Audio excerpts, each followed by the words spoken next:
Sziasztok! Ez itt az ízlenyomat, azon belül is a múlt ízei sorozatom. Én Ágica vagyok. A mai részben 6 lapost fogunk készíteni.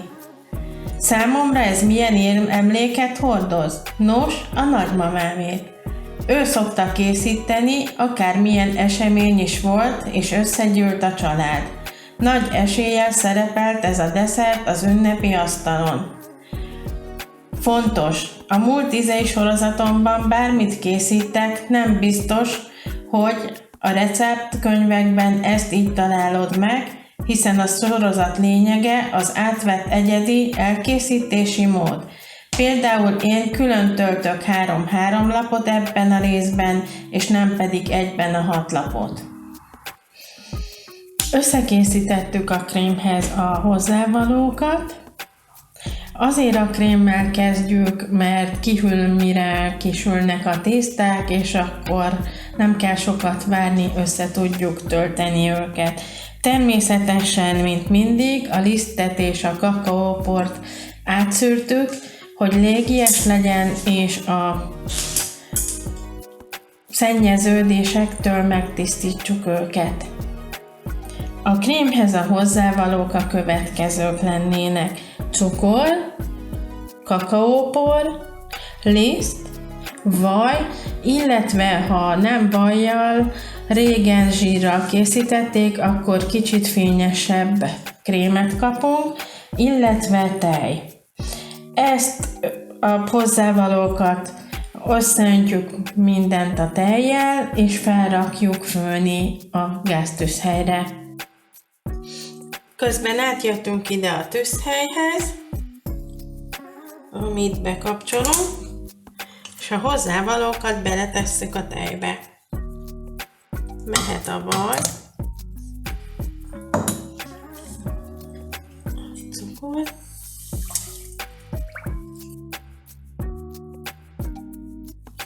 kakaó, minden cseppjeként, és a liszt.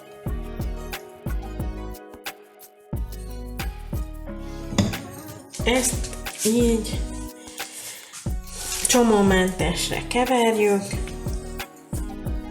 és sűrűre főzzük, olyanra, mint egy csoki puding.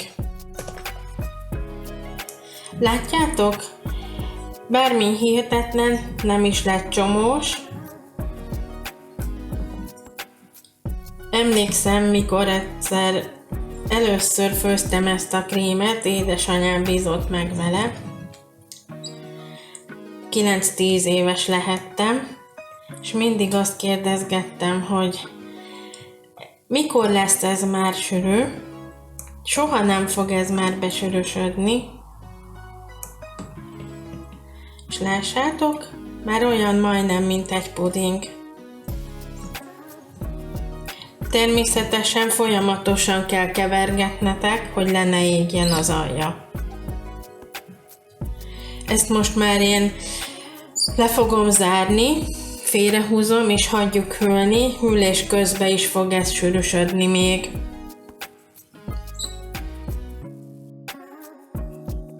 Amíg a puding hűl, addig kimértük a tésztához valókat, beáztattuk a tejbe a szalakárét, kimértük a cukrot, 3 tojást, vajat, és a lisztbe van egy csipet só. Ezt most össze fogjuk dolgozni.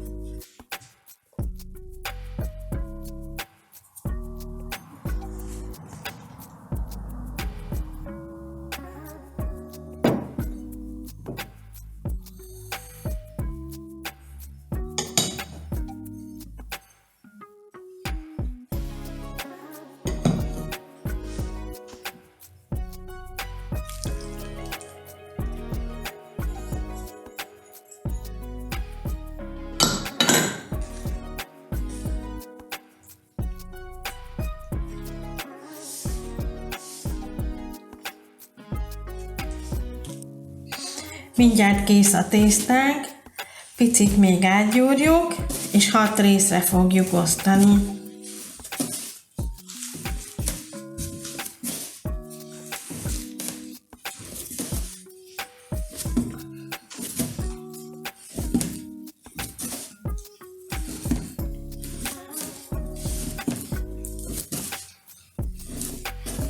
Én általában ilyen henger alakúra szoktam formázni, hogy el tudjam osztani, és majd gombócokat tudjak formázni belőle.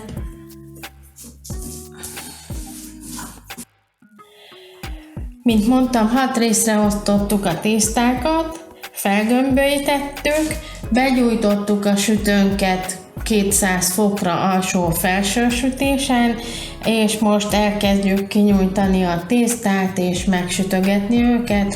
Én a tepsi hátoldalán szoktam, mert úgy egyszerűbb lecsúsztatni róla, miután megsült a tepsin a tészta. Ezeket ide félrepakolom. Megszórom liszttel a dolgozó felületet, és elkezdem kinyújtani a tésztát.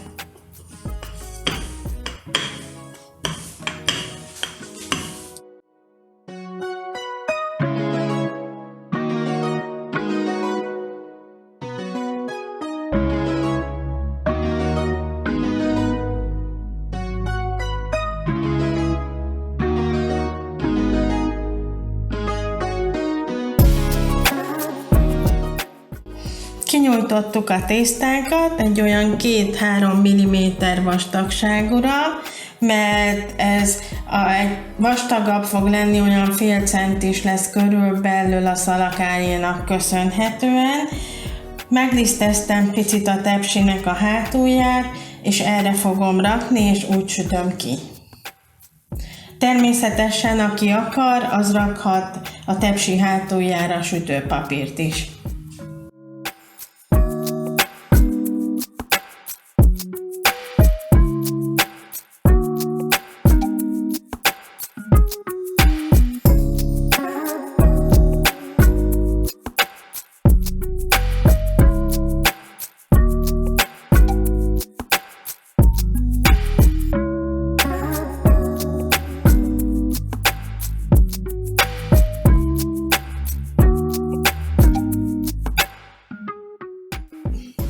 Megsültek a lapjaink, kihűlt a krém, itt vagyunk a finishben, nekiállunk tölteni.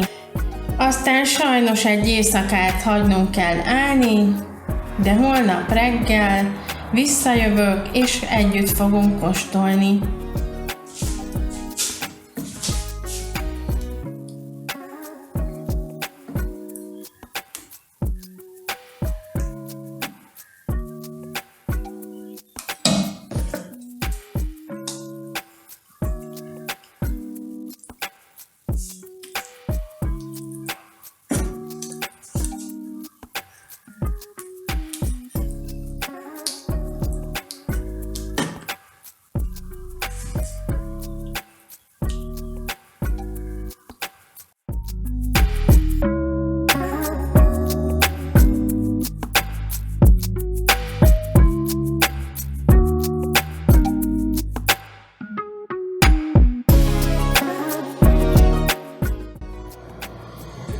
Kész is vagyunk, én még betöltöm a másikat, mint mondtam, ennek még egy éjszakát puhulnia kell, de ígérem, holnap reggel találkozunk a kóstoláskor.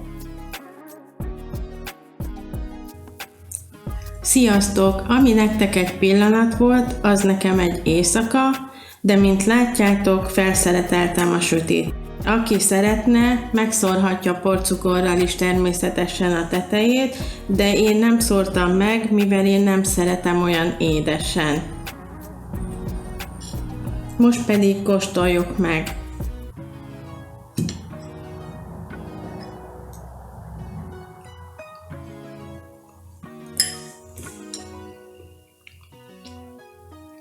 Nagyon finoman megpuhult a tésztánk, és nagyon finom a töltelék is. Remélem, ha elkészítitek, akkor nektek is ízleni fog. Mivel ez a sorozat nem csak az ételekről szól, hanem a történetekről is, nekem is eszembe jutott egy kis történet. A nagymamámnál alkalmakkor szokott lenni ez a sütemény, természetesen előtte a család össze szokott ülni, ebédelni. Egy ilyen alkalommal észrevettem, hogy unokatesom csak turkálja az ételeket. Nem tudtam rájönni, hogy miért, mikor ebéd után nagymamám előhozta a tálca süteményt, és én, mivel jól laktam az ebéddel, már nem tudtam enni belőle. De ezt megjegyeztem, és legközelebb már én is spóroltam az energiával, kevesebb ebédet ettem, hogy tudjak enni a süteményből. A receptet megtaláljátok a leírásban. Ha tetszett, amit láttál és csináltam, akkor nyomj egy lájkot. Ha még nem tetted, iratkozz fel, mert az nekem nagyon sokat számít. Várom a hozzászólásba a ti személyes történeteiteket receptekkel együtt, amit majd kiválasztok a következő múlt ízei adásba, és el is készítek. Várom a építő kritikákat, tudom, hogy picit zavarba vagyok, és sokat hibázom, de ezt nézzétek el nekem, mivel ez az első videóm, és remélem, hogy ezt az izgulást le fogom győzni. Köszönöm szépen, sziasztok!